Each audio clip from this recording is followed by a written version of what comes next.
because we travel a lot together. Yeah.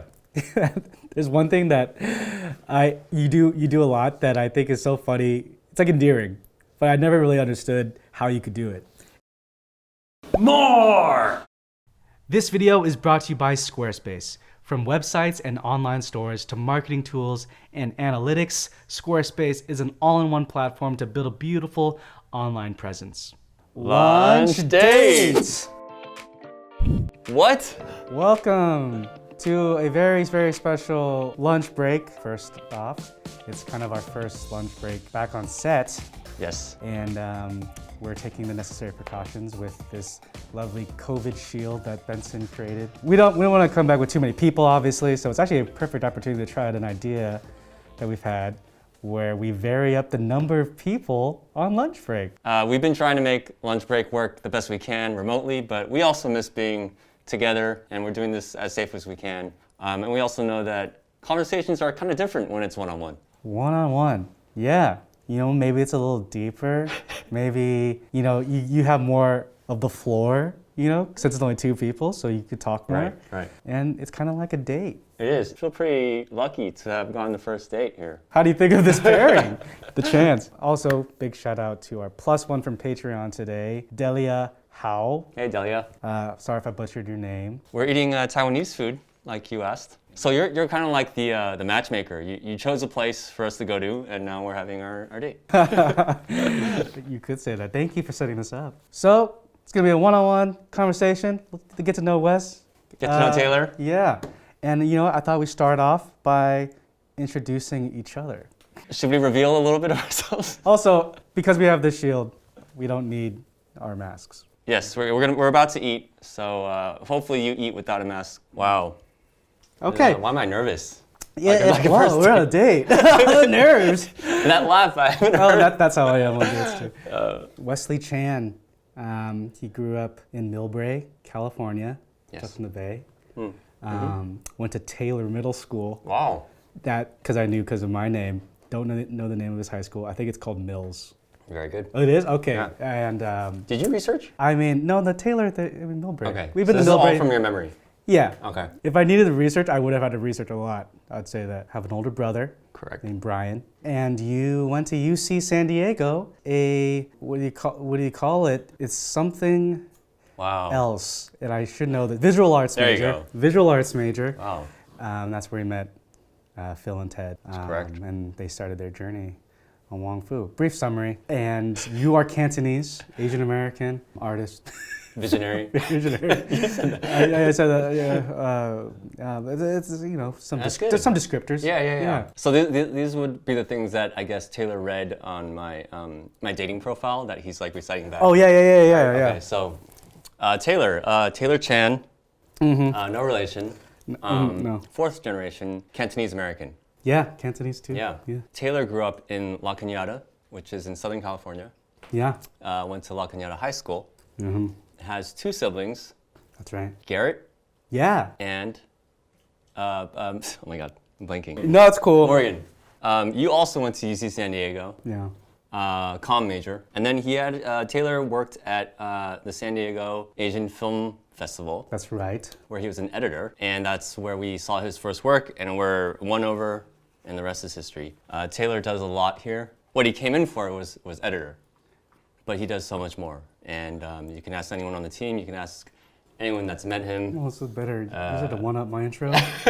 You had to just say way more. I knew how to like go above the bar. Taylor is an amazing mediator, and that's very, very apparent and necessary in any group of friends. Years later, Wong Fu has been very prolific when it comes to romantic short films.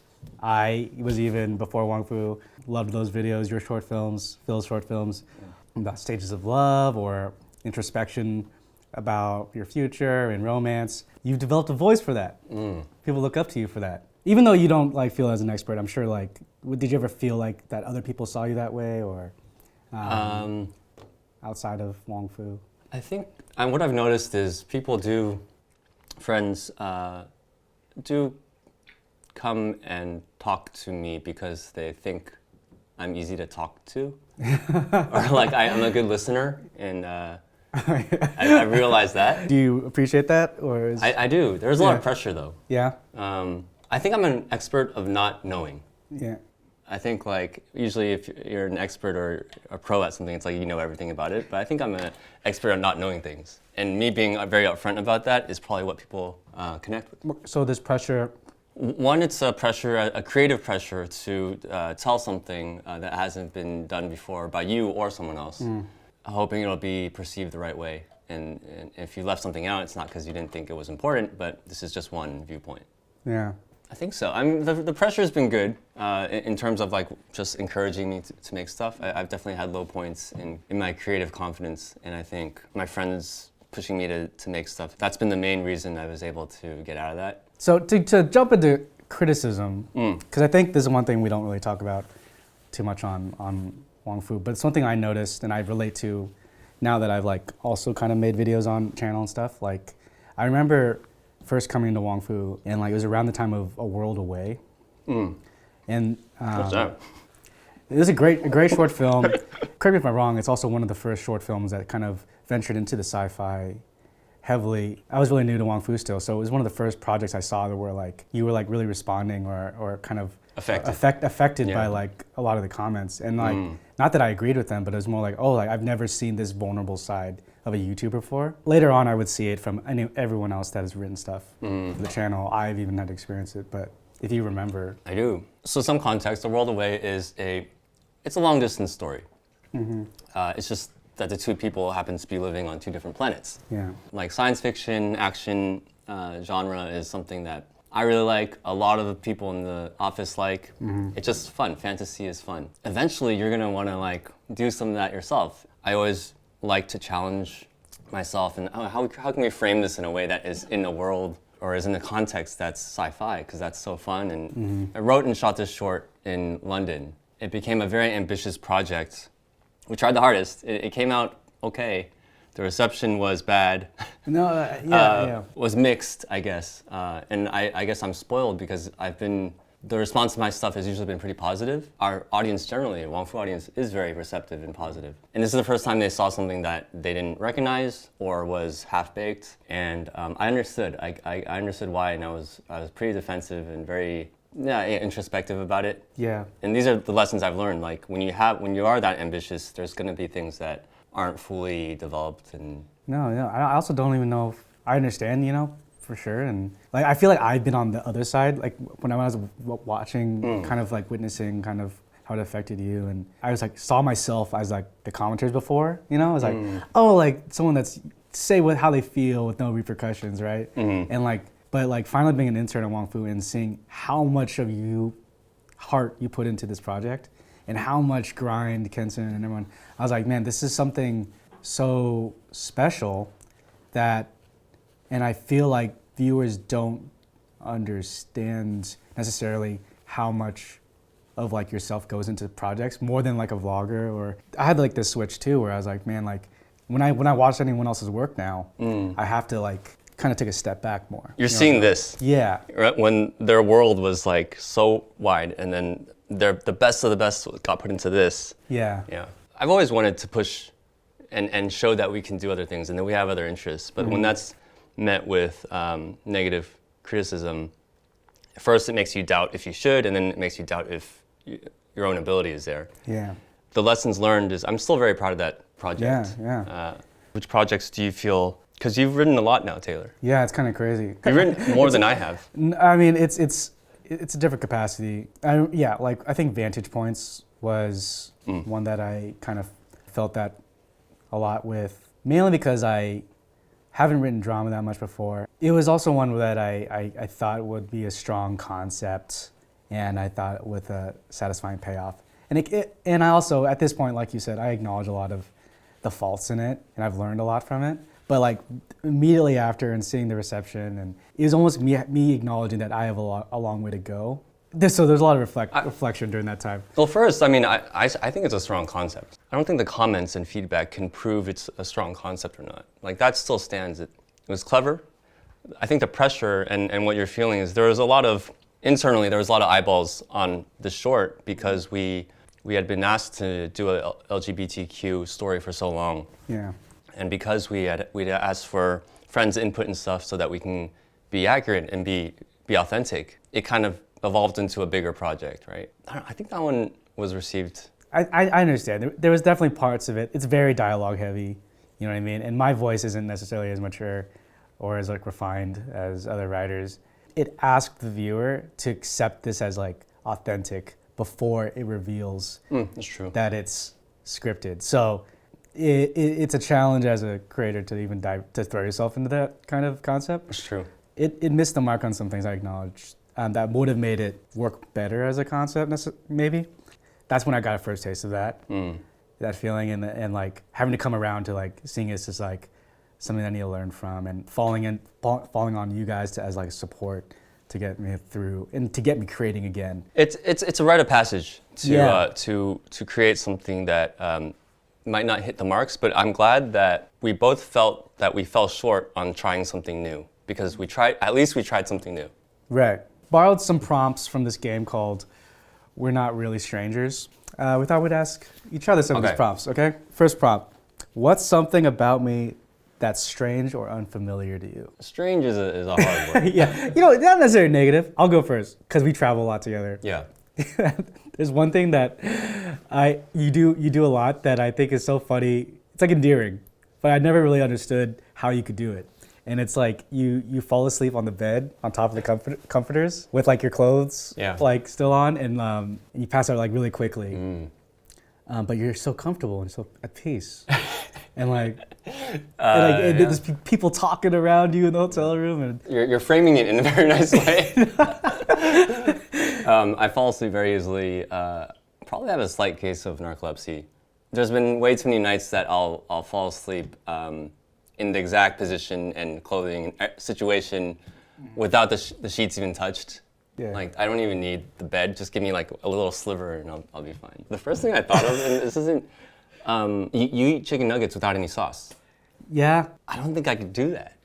and I'm very privileged in that sense. You prefer because you don't like the sauces, or you just like the taste of the nugget, so like by itself. You know what? It might be stem from me not wanting to get sauce on my fingers or like the mess of sauce. It's laziness, Yeah. cleanliness. Even like the idea of taking like the peel off the sauce packets and having that little flap faced up, and like knowing that I'm gonna have to pick that up I later. take it off completely. Yeah. Second reason, I think sometimes the sauce overpowers the flavor of a nugget or meat, steak or something, and I like that a bit more.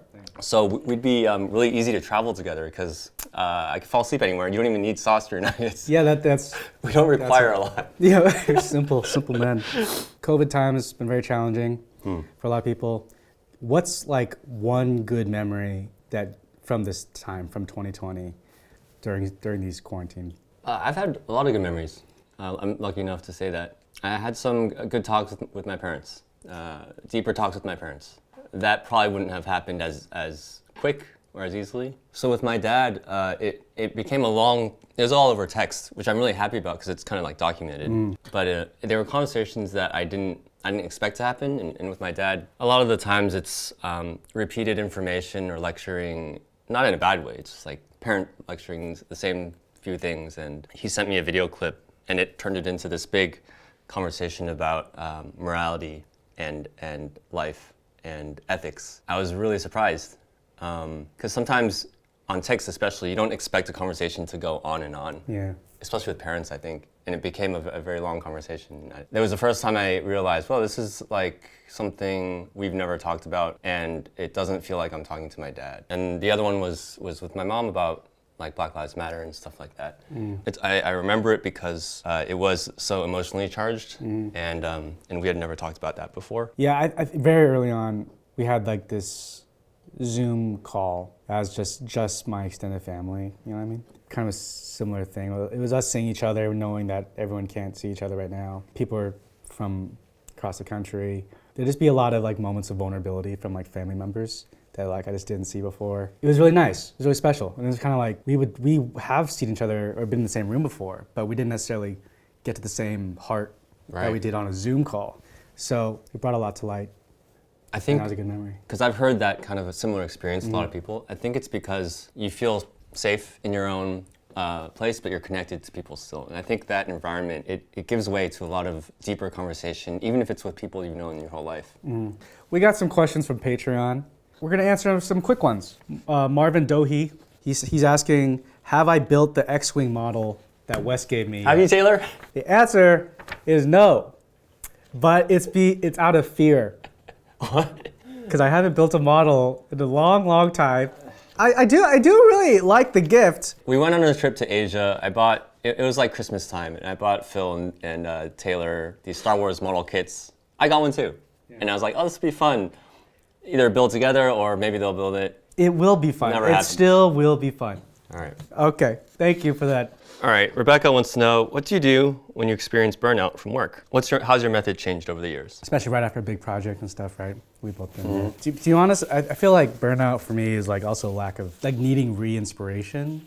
It's like period that's like relax and like de-stress, but part of it's also like something that gets me to get back to work. What's your first, like, where do you go for inspiration? It's like, it's both a leisure and an inspiration is just watching more stuff, you know? When you're in those places, you often don't want to because you're like, you'll feel bad about your own stuff, but the brain works in weird ways. Yeah. What about you? Let's go for a walk. I think that helps a lot. To this day, some of my best, will I say best? I make a lot of progress when I shower. I've actually gone to take a shower knowing that this will help me. When I'm in the shower, the ideas come. For some reason, The water stimulates the nerves. maybe. Blah, And blah, like, blah, blah, blah. you know, you write it Ooh. so that you won't forget. These things happen. It's just like this. Oh, maybe I should get some doors. You know, these people usually sing, you know, it's... Linda wants to know, what is something you've both learned from each other that has helped you become who you are today? I've learned from Taylor, be even less judgmental. And I thought I was before, but when you meet people and you get to know them, eventually your own lens, your own filter for that, what you think of them will be put on. Seeing Taylor and knowing Taylor and seeing how he communicates has helped me like take off that lens and just see people the way that they want me to know them versus what I think they are. I think you're good at that. That's nice. And you've made me realize like parts of myself that I could be better at too. And that's what good friends are, right? Yeah. You taught me to be a better person too. I think you taught me to be more vulnerable. One thing I think you're good at, not only as a filmmaker, but just like through conversations and one-on-ones with people, you're able to call out your own faults and speak openly. And you take time to find the right words, and I think I try to put that in practice a lot too, or I'm trying to more. Anyway, hope you enjoyed this first one-on-one version of Lunch Break. Lunch Date. Lunch Date. This just proves how much, like we touched a speck in how Definitely a much. speck. But hopefully you guys liked it. That was fun for me. I liked it. I thought it was insightful. I learned stuff. Yeah, this is a platform, a context that we can ask questions that we always wanted to know. Yeah. Let us know if you want to see more of this type of format on Lunch Break and what other pairings you'd want to see. Yeah, if it's not a Chanwich, what is it? All right. Well, thanks to our +1, Delia Ho. If you want to join Patreon, you get to submit questions for us to answer, get to be featured on Lunch Break, and you get to be part of a really creative community where we get to share a lot of ideas. Yeah. And check out wongfustore.com for designs like this. We're always making new stuff. Yeah, and we'll see you next week. Bye. Big shout out to Squarespace for sponsoring today's episode. Since we do Lunch Break podcasts, we take advantage of their audio blocks feature, which allows us to embed audio right into our website and integrate with other platforms. It works with blogs too. So head over to squarespace.com for a free trial, and when you're ready, you can use our code WONGFU at checkout to save 10% off your first purchase of a website or domain. You know what? I think I'm gonna head over too.